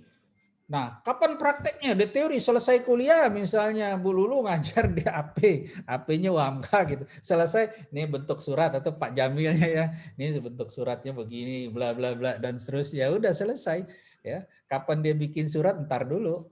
Nah, harusnya nggak begitu. Begitu selesai ngajar korespondensi, masuk ke bentuk surat, langsung praktekkan, langsung dicek, terus begitu ya. Sehingga anak-anak itu betul-betul siap. Kemudian harus ada kerjasama dengan dunia industri, dengan perusahaan-perusahaan. Ah, ini urusan kebijakan di atas nih. Bagaimana kita pendekatan misalnya, alhamdulillah sih kalau BUMN saya lihat sudah terbuka semua. Pelindo, Bank Mandiri, Angkasa Pura dan seterusnya sudah. Jadi betul-betul nanti prakteknya itu kalau administrasi perkantoran yang melakukan pekerjaan kantor, bukan SMK hanya jadi tukang fotokopi, bikinin kopi, ya nggak? Yang terjadi kan begitu. Itu salah. Nah, harusnya tidak begitu. Betul-betul dunia industri itu mau memanfaatkan tenaga-tenaga ini untuk melakukan pekerjaan. Toh mereka kan terbantu juga. Ya kalau tahu diri ya kasihlah mereka transport jalan untuk ke kantor, untuk praktek ya alhamdulillah. Kalau anak-anak D3 kami ya kalau dengan BUMN mereka dapat ya gaji lah ibaratnya. Paling tidak 80% dari gaji, kalau pegawai full 100% mereka 80 atau 70% terima gaji seperti itu kalau di BUMN. Ya. Nah sehingga begitu selesai mereka pulang ke kampus, bikin laporan, ya nggak usah bikin model skripsi yang teori-teori, laporkan saja apa persoalannya. Nah baru analisis permasalahan, kalau memang ada permasalahan dengan teori, nah kamu presentasikan, mereka lulus, langsung dia di ijon. Ya, alhamdulillah langsung diminta untuk kerja. Demikian Bu Lulu. Ya. Baik. Jawaban saya mudah-mudahan. Baik, Prof. Terima kasih, Prof. Ya. Kangen nih Bu Lulu, jauh nih kita nih. Udah lama nggak ketemu. Kenal rupanya ya. Ya, terima kasih Bu Lulu. Oh, sama Aspapi. Baik, ini pertanyaannya dari Khairul Anwari, mahasiswa Universitas Dian Nusantara. Ini tidak dikhususkan ke siapa, nanti saya khususkan untuk kedua narasumber saja. Pertanyaannya, saya Anwari dari mahasiswa Universitas Dian Nusantara. Saya ingin menanyakan kepada narasumber mengenai industri 4.0 yang jika dilihat Indonesia hampir menyentuh 4.0 tersebut. Pertanyaan saya, bagaimana kami selaku representasi agen perubahan Gen Z, pelajar mahasiswa, menghadapi dunia kerja 4.0 yang semakin modern dan canggih. Nah, untuk pertanyaan ini nanti Profesor dan Pak Camat kami persilakan untuk menjawab ya. Saya persilakan Pak Camat dulu. Silakan Pak Camat. Kelas 1 yang kelas baru belum. Bapak Ibu peserta mohon di mute mikrofonnya. Terima kasih Pak Haji Somad. Bagaimana kita mempersiapkan diri menghadapi perubahan global yang sangat masif ini, era industri 4.0. Yang pertama, kita harus membanyak literasi, gitu ya. Pemahaman kita atau hasanah literasi kita memang sangat minim. Di slide saya, gitu ya, kita adalah masih rendah dibandingkan dengan negara-negara ASEAN sendiri. Gitu. Buat tingkat skor PISA, ya, PISA itu adalah lembaga internasional yang mengukur kemampuan literasi masyarakat suatu bangsa. Program for International Student Assessment gitu ya, itu sangat rendah. Nah, teman-teman mahasiswa ini harus lebih banyak lagi literasinya, literasi membacanya gitu. Karena memang ilmu pengetahuan ini selalu berubah setiap tahunnya, selalu up to date gitu ya. Nah, kalau kita ketinggalan dalam literasi gitu ya, itu kita akan lemah dalam persaingan global. Yang kedua, penguasaan teknologi, IT. Nah, kalau teman-teman mahasiswa tidak bisa menggunakan IT secara maksimal, ketinggalan lagi itu. Saya yang generasi yang udah 44 tahun ke atas, ini sangat tertinggal juga gitu. Ya, karena bersyukur aja ada pandemi ini saya bisa main apa Zoom gitu kan, main ini. Tapi bagi teman-teman generasi Z, ya penguasaan teknologi IT ini harus benar-benar full penguasaannya. Bagaimana semua aplikasi yang dibuat atau yang ada sekarang ini harus kita kuasai. Ya. Karena memang ekonomi kreatif itu diciptakan dari teman-teman yang memang jago IT. Bagaimana misalkan Pak Nadiem Makarim dengan Gojeknya gitu kan, dengan Bukalapaknya gitu ya, dan yang lainnya. Mereka itu orang-orang yang memang dulunya pinter menguasai teknologi IT. Nah, penguasaan IT ini memang harus full dikuasai oleh generasi Z. Kalau mereka tidak ngerti tentang IT, tentang teknologi, mereka akan ketinggalan jauh ya, untuk bersaing mendapatkan peluang pekerjaan.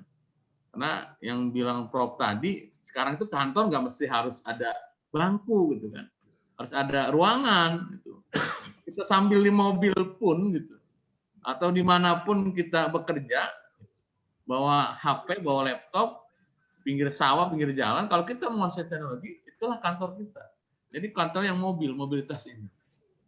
Nah, ini yang harus dipersiapkan oleh teman-teman generasi Z. Yang ketiga, punya keahlian yang mumpuni. Ya. Sekarang itu semua perusahaan itu, ya baik industri manufaktur ataupun non manufaktur, itu melihat orang bukan dari gelar sarjananya, gitu ya. Lulusan apa misalkan. Dia berbeda dengan, mohon maaf ya, tidak selaras pun, tidak link and match bahasa tadi Prof itu, tapi kalau dia punya keahlian gitu, yang mumpuni dalam satu bidang, pasti diterima kerja. Misalnya dia pintar menggambar gitu di dunia periklanan gitu kan, dia juga pintar membuat iklan atau yang lainnya. Nah, saya rasa teman-teman yang mengambil vokasi bukan hanya sekedar mendapatkan ijazah bahwa dia lulus vokasi, tapi keahliannya ya nggak sesuai dengan ijazah yang dia punya. Dan ini memang harus diasah terus. Saya dulu sama teman-teman gitu ya, punya gagasan Pak Somad, di Kabupaten Bekasi itu ada 6.700 pabrik ya. Nah, teman-teman SMK atau teman-teman D3 dulu itu atau pendidikan vokasi sekarang itu bisa melakukan wisata industri. Ya. Kalau saya dengar di Jepang udah sering itu ya, teman-teman SMK digiring masuk ke industri gitu ya. Gunanya untuk apa? Oh, model begini loh dunia industri yang sesungguhnya. Nah, saya rasa Kabupaten Bekasi sebagai wilayah industri terbesar se-Asia Tenggara, kalau memang kita, mohon maaf ya, punya mahasiswa kita punya skill yang bagus dan kita bisa kerjasama dengan industri-industri yang besar itu, saya rasa kita bisa masuk. Peluang teman-teman manajemen administrasi bisa masuk di situ. Apalagi kita putra daerah gitu kan, orang lokal gitu. Nah, ini cobalah bangun kerjasama dengan dunia industri, dunia swasta yang memang mereka itu butuh skill yang mumpuni, bukan hanya gelar akademik, tetapi ketika prakteknya mereka gagap. Mungkin itu saja Pak Haji Somad untuk menghadapi era 4.0 ini atau 4.0 ini. Mungkin saja Pak Haji. Terima kasih. Silakan Prof, dilanjut Prof. Ya, makasih.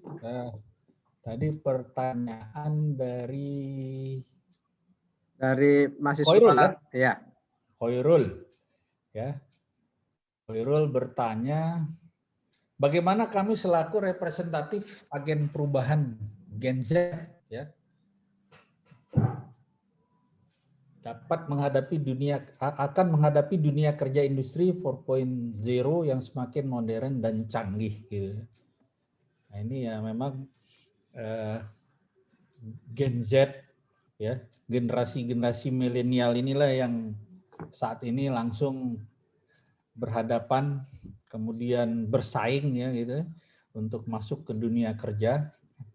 Kalau kami ya baby boomers ini tinggal masuk garasi sebetulnya. Beda gitu ya. Kalau dulu komputer, saya pertama kali lihat komputer itu kalau orang Betawi bilang segede gaban itu. Itu yang punya dulu waktu pertama kali berdirinya Universitas Terbuka gitu. Itu besar banget tuh ya.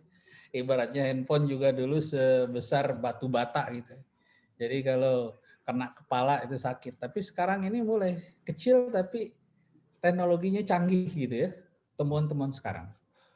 Nah bagi Gen Z tadi sebetulnya Pak Camat sih sudah menyinggung tadi ya. Apa yang harus disiapkan oleh generasi-generasi ini. Pertama generasi ini memang ada indikasi tapi saya tidak menuduh semuanya. Karena mungkin serba enak, serba nikmat gitu. Ya.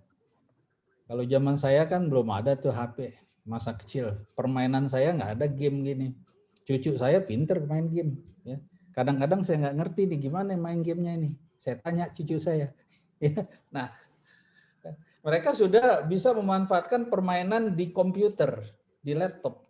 Nggak tahu kapan belajarnya gitu loh. Nah zaman dulu kan nggak ada, kita paling main kelereng. Ya.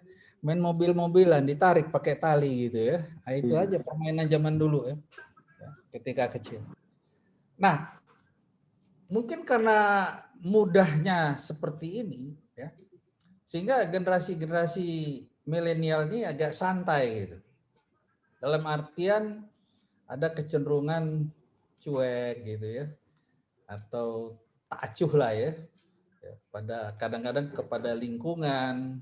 Kalau bekerja pun mereka kalau nggak suka ya mereka keluar aja, pindah lagi gitu loh. Kalau zaman saya takut tuh untuk keluar kerja, ntar nggak dapat kerjaan gimana nih gitu kan. Kalau anak sekarang enggak, udahlah ya ntar kita cari lagi pekerjaan. Nah kalau memang itu didukung oleh kompetensi, penguasaan kompetensi di bidangnya, saya pikir tidak masalah. Artinya kalau memang suka loncat-loncat begitu ya no problem. Tapi nguasain nggak kompetensi? Ya. Literasi tadi. Ya. Kita sih sebetulnya kalau dikatakan literasi kurang mampu bacanya, wah orang Indonesia kalau baca WA itu dari pagi sampai malam juga seneng. Tapi kalau dikasih satu buku dibaca nih, ya satu buku aja. Paling kuat 10 menit udah selesai ditaruh tuh buku. Nah ini ya persoalannya kan di situ. Ya. Jadi kemampuan kita itu literasi kita ya dari sisi literasinya aja membacanya ada, tetapi untuk mendalami hal-hal yang berkaitan dengan pengetahuan, perkembangan teknologi dan sebagainya kita suka males. Nah ini yang harus dirubah ya. Tadi siapa Khairul ya harus dirubah itu. Di slide saya sebetulnya sudah ada dikatakan bahwa problem yang dihadapi termasuk di era Society 5.0 ini ya 5.0 ya. Semua itu kan sudah masuk saat ini ke arah teknologi, kecanggihan teknologi, robotik ya. Kemudian big data, drones tadi yang saya sampaikan tadi kan. Nah, persoalannya siap nggak kita mengoperasikan itu? Punya keterampilan tidak kita? Ya tentu untuk terampil tadi ya kembali kita harus ulet di dalam belajar meningkatkan kompetensi kita.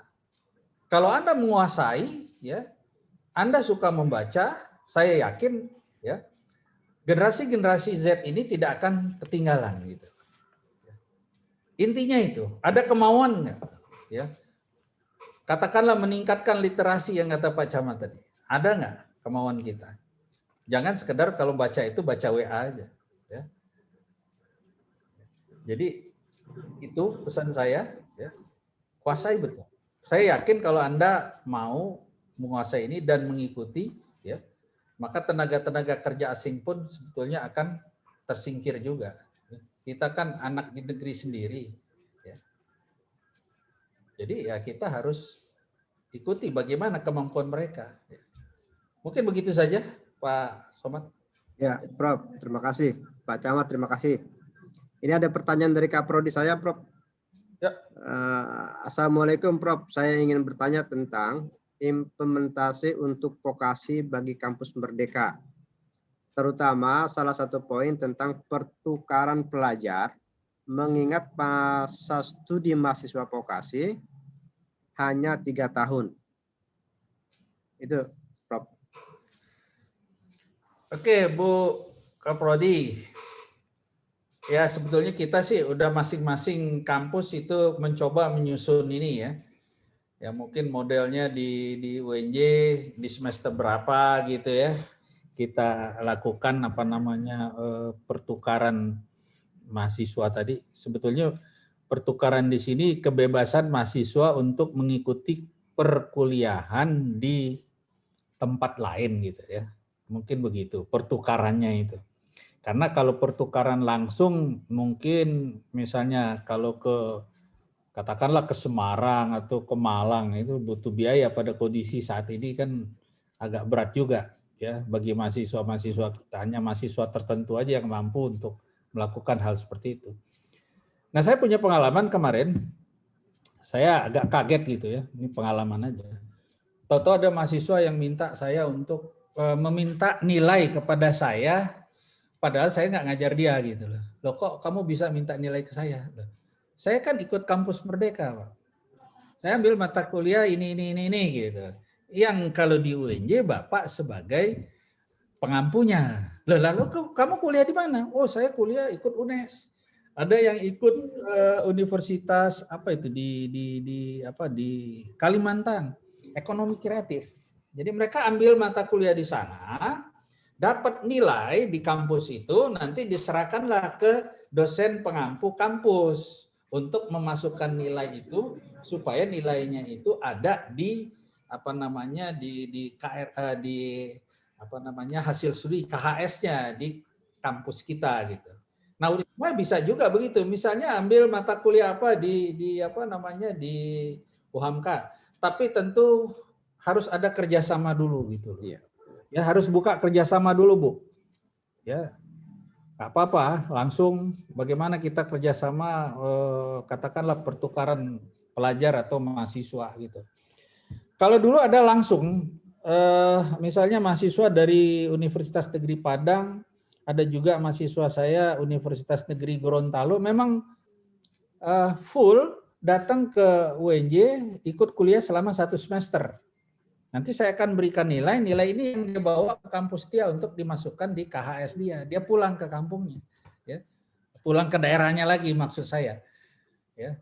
Tapi itu kan dulu, dan ini tidak semua juga. Juga kami pernah menerapkan dulu kerjasama dengan Filipina, di mana mahasiswa akuntansi pada waktu itu kuliah di Filipina selama 1 semester, nanti nilainya minta dihargai di kampus UNJ gitu. Bisa juga begitu. Tapi kan ongkosnya. Makanya saya katakan mahasiswa tertentu kalau bisa model gitu. Kalau sekarang malah gampang ya karena Zoom, jadi nggak masalah. Yang penting ada kerjasama dulu ya antar lembaga. Kalau nggak ada kerjasama bingung juga nih siapa nih masuk nih penumpang gelap nanti dibilangnya. Nah gitu. Mungkin begitu Bu. Ya. Ya Bu Neneng. Masih ada Bu Neneng? Masih ada.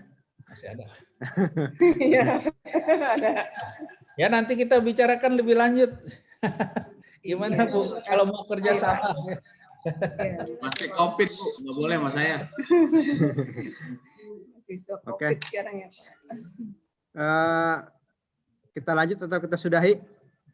Sudah jam 15.10 menit ya. Menit ya, sudah lama juga. Bapak, Ibu peserta sekalian yang ingin mendapatkan e-sertifikat, silakan isi link di chat room ya. Sudah kita bagikan linknya di chat room. Silakan diisi. Nanti sertifikatnya kita kirim berdasarkan email yang tertera. Satu, yang kedua, kesalahan pada email tidak menjadi tanggung jawab panitia. Kesalahan begitupun dengan kesalahan nama. Karena kadang-kadang saking terburu-burunya salah nulis email sehingga sertifikatnya tidak sampai karena invalid gitu. Nah, itu harus diperhatikan juga. Kalau tidak ada yang bertanya lagi, saya akhiri ya. Sudah cukup lama juga, Bu Neneng. Gimana Bu Neneng? Ya. Ya. Enggak, Pak. Oke. Ya. Dipersilakan. Pak Profesor, silakan closing statement ya. Kemudian Pak Camat juga. Pak Camat dulu deh. Pak Camat, closing statement Pak Camat. Ya, terima kasih pada mahasiswa vokasi manajemen pemerintahan Unisma, administrasi ya, manajemen administrasi. Ya. Kalau saya takut peluang kerja di Kabupaten Bekasi, Bu Kaprodi butuh ya, mahasiswa yang unggul, gitu. Apalagi mereka adalah putra daerah Bekasi, gitu ya, yang tinggal di Bekasi. Alangkah lebih baiknya nanti bisa bekerja di Bekasi juga. Belum lagi dunia industri yang sangat besar di Kabupaten Bekasi juga membutuhkan tenaga aminasi yang mumpuni. Saya berharap Unisma ini salah satu agen perubahan untuk dunia pemerintahan dan dunia swasta. Mungkin itu saja Pak Haji Somad dan rekan-rekan Sivitas Akademi Unisma. Saya banyak terima kasih Prof ya, telah diundang dan merasa terhormat menjadi pembicara di forum ini. Kurang lebihnya mohon maaf. Bila terbiasa, Assalamualaikum warahmatullahi wabarakatuh. Waalaikumsalam warahmatullahi wabarakatuh. Prof, silakan Prof. Baik, Pak Somad. Singkat saja ya yang perlu saya sampaikan, terutama bagi generasi Z, mahasiswa-mahasiswa kita sekarang ini. Yang penting Anda harus melek teknologi, ya, kuasai betul teknologi. Karena di era ini ke depan ya diharapkan ya, kita betul-betul artinya para mahasiswa ini bisa menguasai dengan baik ya kompetensi-kompetensi seperti ini supaya ke depannya nanti siap untuk bekerja. Itu saja bagi saya. Melek teknologi lah ya. Iya. Oke. Kepada kedua narasumber webinar yang saya hormati, Profesor Henry Erianto dan Pak Camat Tambun Utara Haji Najmuddin, saya selaku moderator berterima kasih banyak, selaku dosen FISIP administrasi juga berterima kasih banyak karena telah bersedia menjadi narasumber pada kesempatan webinar ini. Saya mohon maaf kalau selama jalannya acara banyak kekurangan. Saya akhiri billahi taufiq wa hidayah. Wassalamualaikum warahmatullahi wabarakatuh. Saya kembalikan ke Bu Amanda, pembawa acara. Silakan Ibu. Terima kasih Pak Abdul Somad. Alhamdulillah kita telah sampai di penghujung acara. Terima kasih banyak kepada para narasumber dan moderator serta para peserta yang telah menyimak acara webinar pada hari ini dari awal sampai dengan akhir. Semoga banyak ilmu yang bisa kita dapat untuk diimplementasikan dalam kehidupan sehari-hari.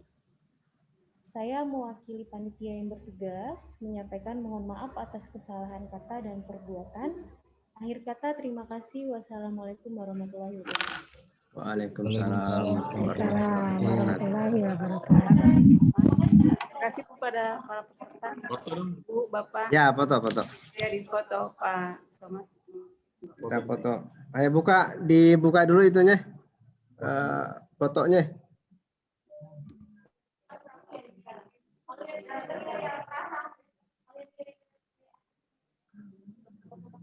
Ya, dibuka gambarnya biar muncul.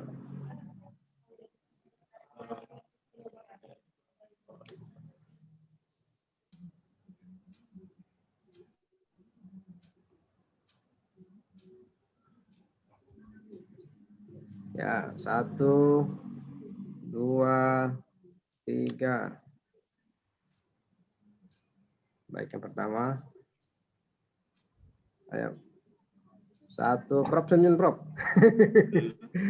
1, 2, 3. 2, 3.